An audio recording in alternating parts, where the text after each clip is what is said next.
Hello tout le monde, j'espère que vous allez bien. Qu'on soit pour ou contre la Saint-Valentin, le 14 février arrive à grands pas et Netflix le sait. Son catalogue est extrêmement large et je me devais de vous aider si vous cherchiez quoi regarder en cette période. C'est parti.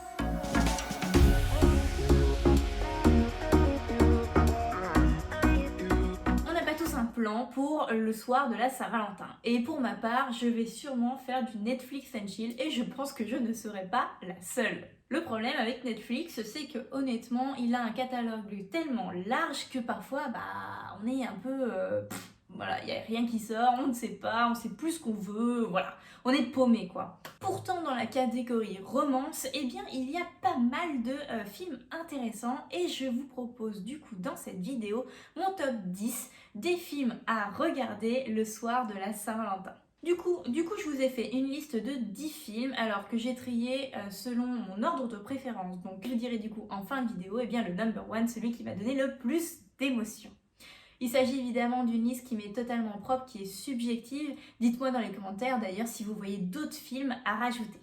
Le premier film, eh bien, c'est Holiday. Alors là, on est vraiment sur le cliché du film d'amour par excellence, le film de romance, c'est-à-dire dans en plus un cadre spécial fête de fin d'année, Noël. Dans ce film, il y a Emma Roberts, que vous avez d'ailleurs sûrement dû voir dans la série American Horror Story, qui interprète le rôle de Sloane. Elle fait la rencontre de Jackson.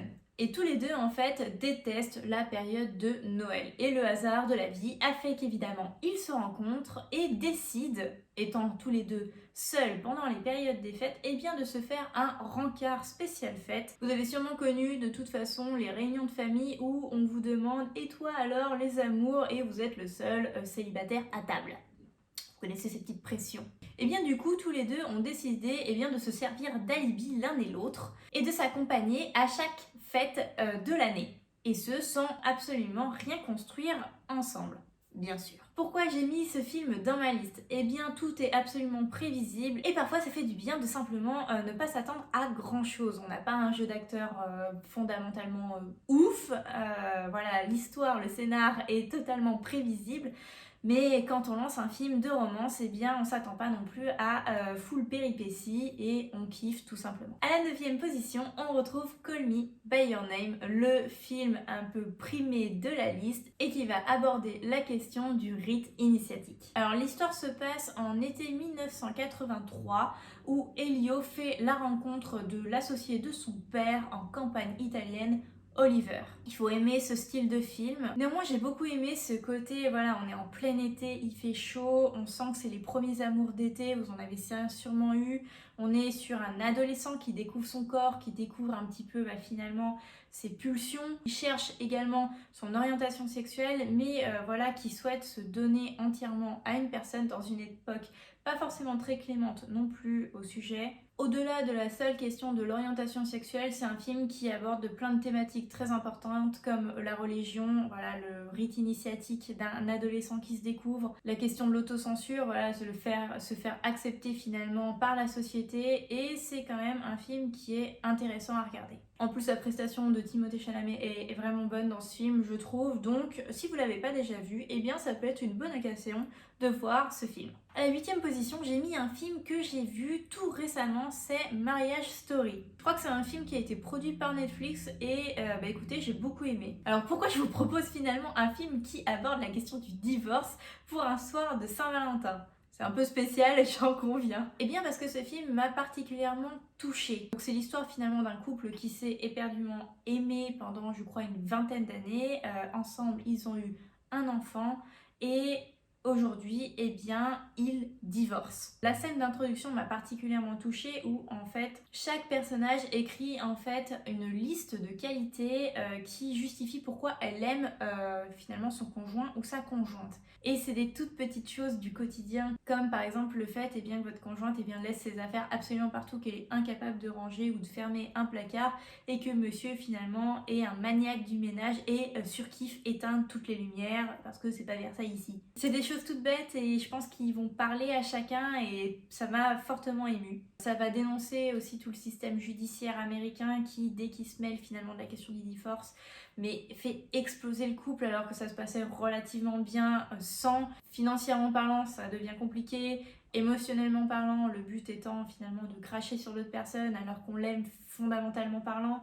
Enfin, c'est dur. En fait, c'est de comprendre que même si l'histoire se termine parce qu'elle se termine, on a aimé une personne en fait. L'histoire valait le coup même si elle se termine.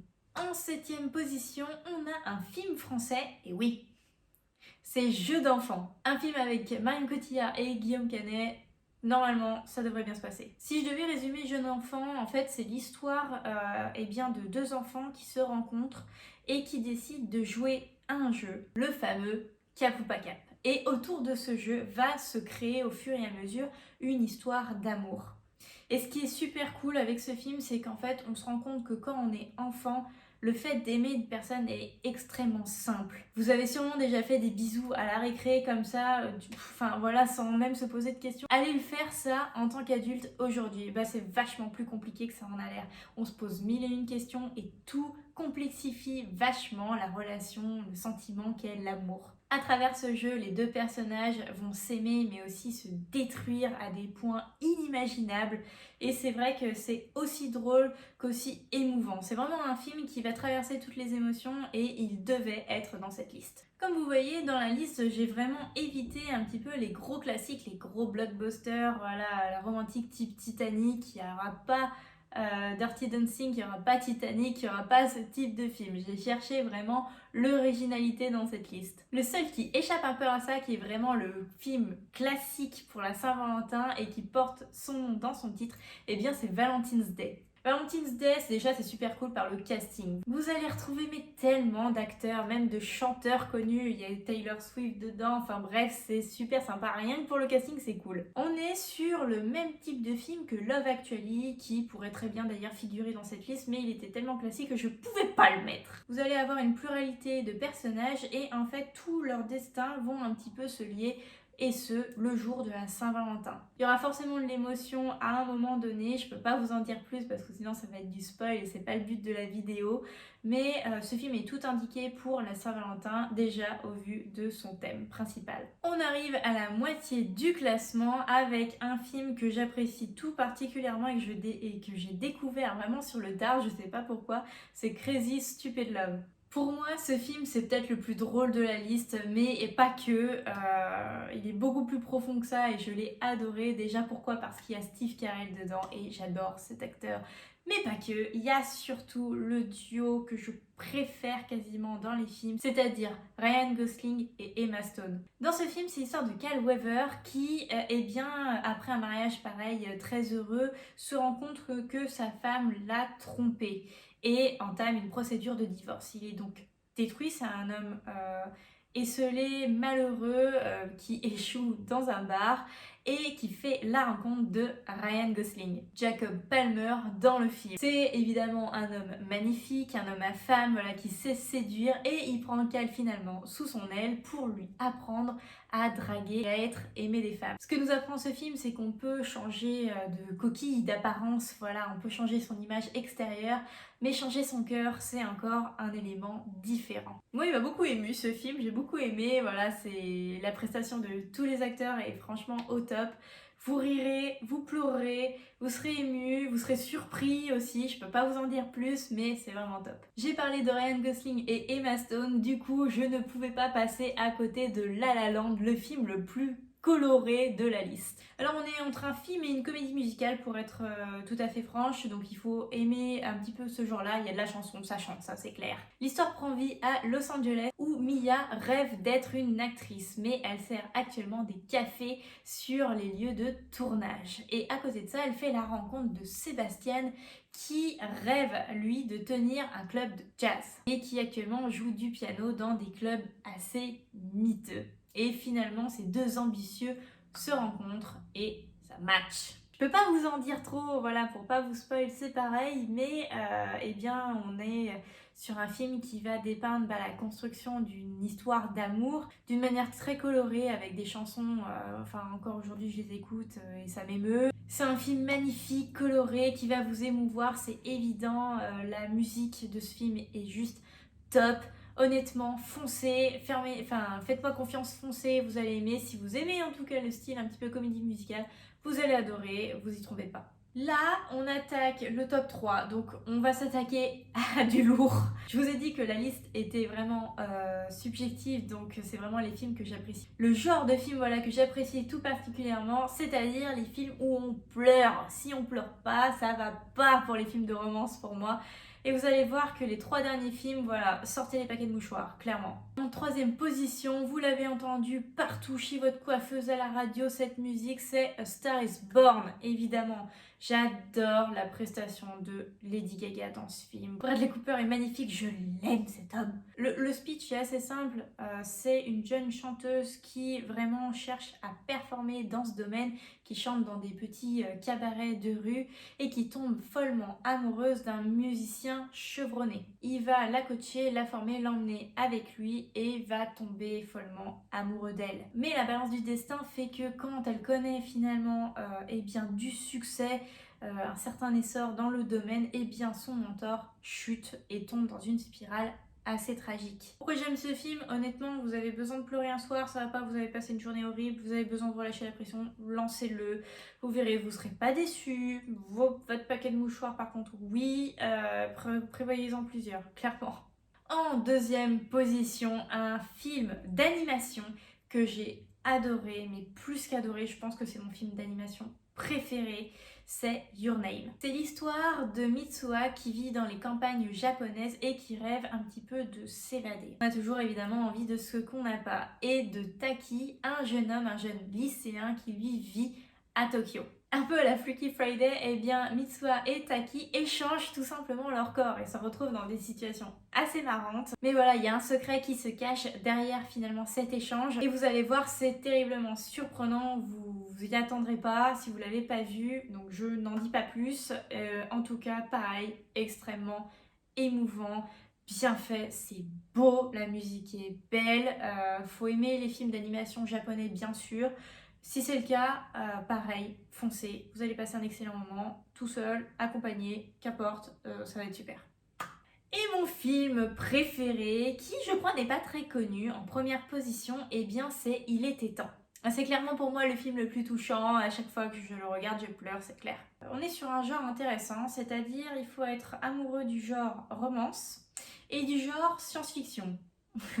Oui, il n'y a pas d'extraterrestres, c'est pas du tout ça le délire. En fait, c'est expliqué, c'est pas spoilé que de le dire, puisque c'est un petit peu, je crois que c'est dit même dans la bande-annonce, mais en tout cas c'est dans le titre.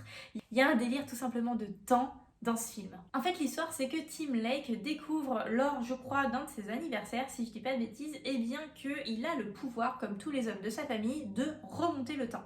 Avouez, ça doit être cool quand même comme pouvoir. Attention, ce n'est que pendant les moments qu'il a d'ores et déjà vécu. Il ne peut pas du coup aller voir la romantique ou quoi que ce soit d'autre. Voilà, donc c'est limité finalement à l'expérience qu'il a lui-même. Il peut revenir à l'âge bébé s'il veut, etc., etc. Face aux multiples choses qu'il pourrait faire avec ce don, Tim Lake décide lui de eh bien, s'aider lui-même à avoir une copine parce qu'il n'y arrive pas, il n'est pas forcément très doué en la matière et en fait eh bien, de pouvoir retourner quelques minutes en arrière, eh bien, ça sauve quelques dates. Vous connaissez la petite gaffe, la petite phrase qu'il fallait pas dire ou le petit truc entre les dents, bah voilà.